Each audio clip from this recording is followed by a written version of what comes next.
In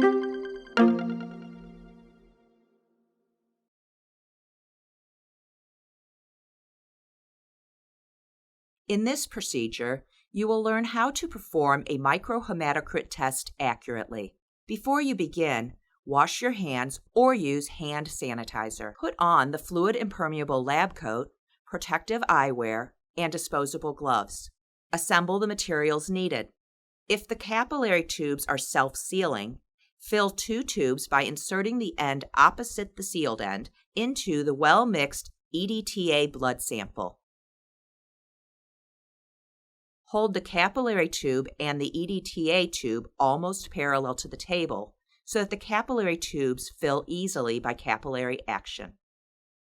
When the self-sealing capillary tubes are 2/3 to 3/4 filled, tilt them upright, causing the blood sample to flow down the tube and meet the sealant. Continue to hold the tube vertical when the blood contacts the sealant for an additional 15 seconds. Duplicates should always be done as a means of quality control. Wipe the outside of the tubes with clean gauze without touching the wet open end of the tube. Touching the blood inside the capillary tube with absorbent material removes more plasma than blood cells and can alter the hematocrit.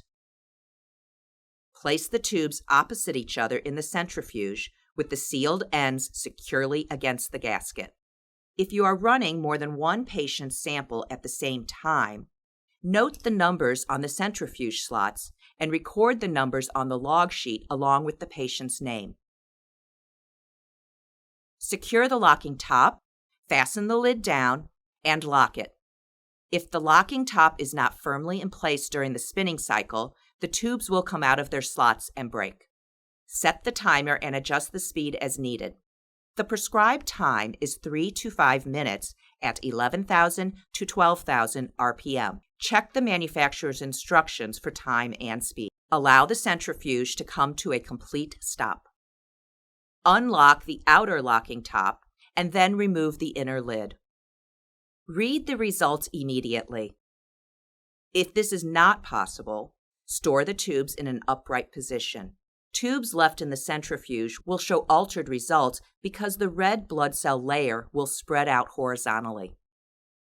Determine the microhematocrit values using one of the following methods.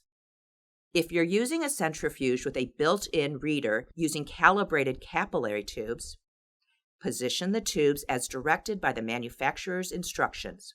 Read both tubes.